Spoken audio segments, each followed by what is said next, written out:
Hi, I'm Delusion Dispeller, and my job, I feel, by having this channel, is to dispel a lot of different delusions. And one of the main things that I've talked about for years is the cult of network marketing, or MLM, multi-level marketing.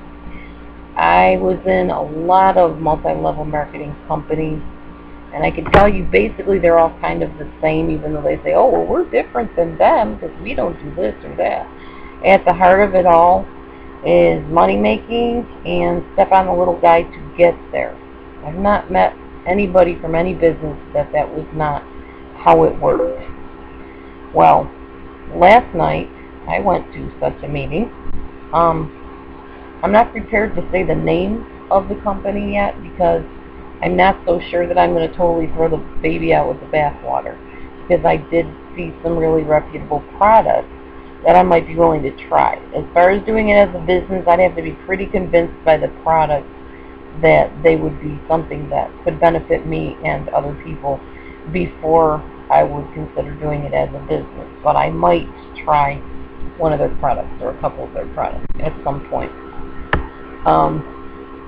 I want to just tell you how their meetings go and what my experience was last night, because it was rather interesting, and I think it might be eye-opening for some people. Please ignore any little weird sounds in the background. I think somebody's trying to message me on one of my other programs that I forgot to close.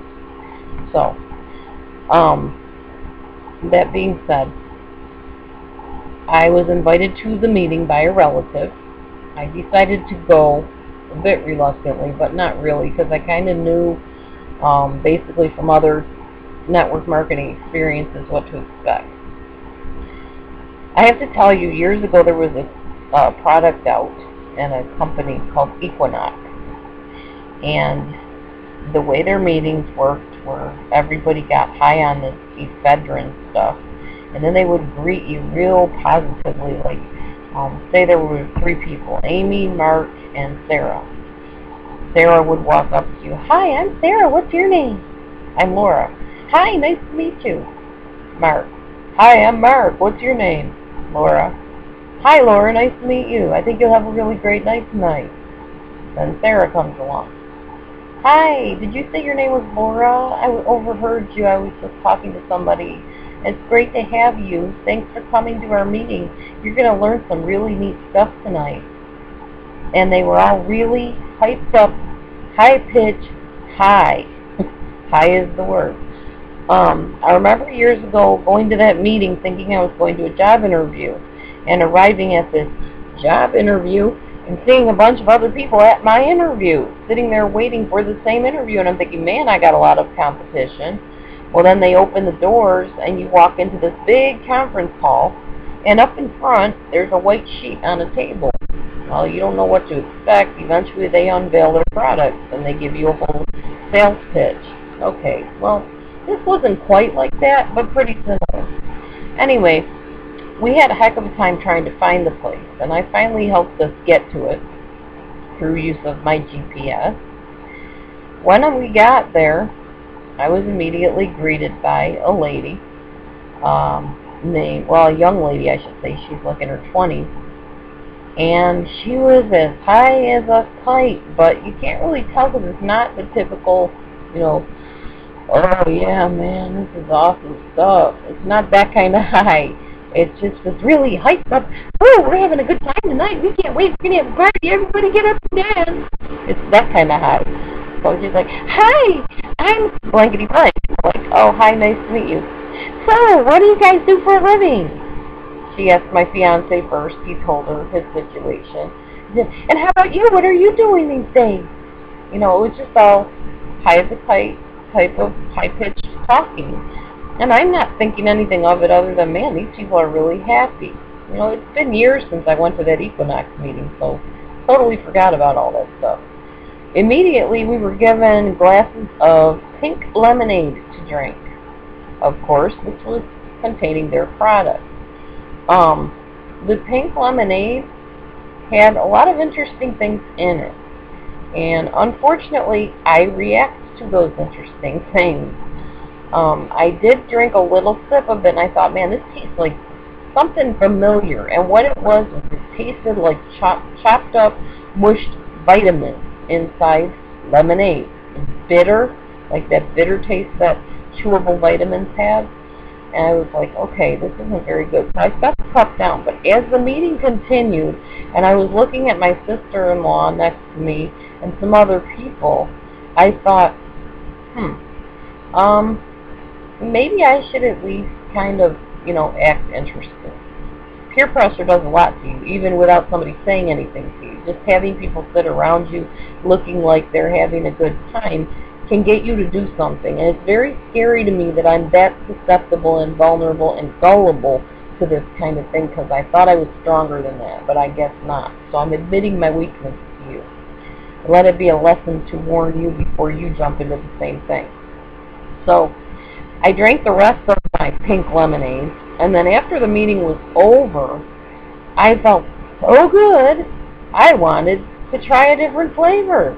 So of course they were all more than willing to get me the other flavor, mandarin orange. It was really tasty, a lot tastier than the medicine-y, vitamin tasting thing that I ate, or drank, I mean.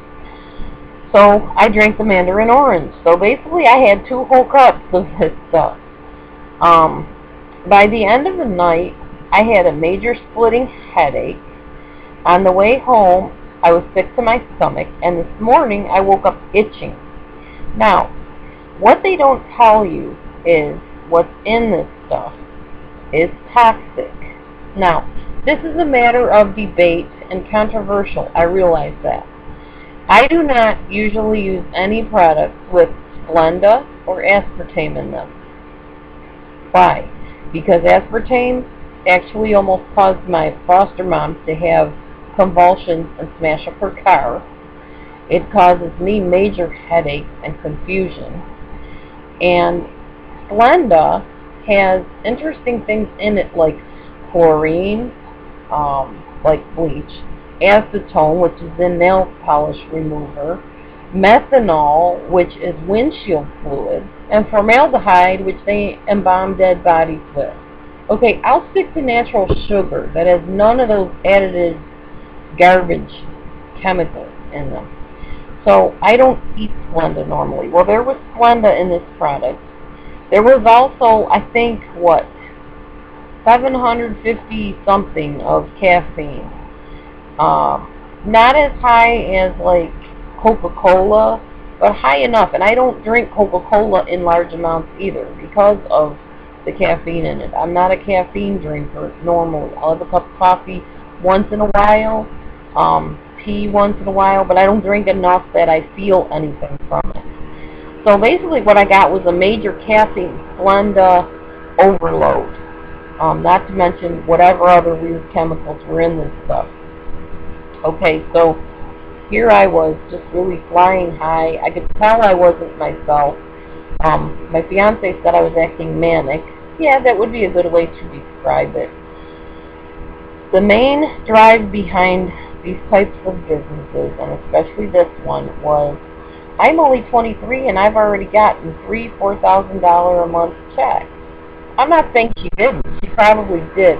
But at what expense? What expense to her health is drinking this stuff going to cause in the long run? I don't honestly know firsthand, and I don't want to find out, but I have read reports about this company that people down the road have died from using these things and have gotten sick from using these things. Is it really worth becoming a millionaire if you're too sick to enjoy what you've made? Just a thought. Anyways, I just wanted to kind of share that with you because there are cultic, multi-level marketing programs out there. I would venture to say many of them are. And I just wanted to share my experience. So be careful and don't drink the Kool-Aid.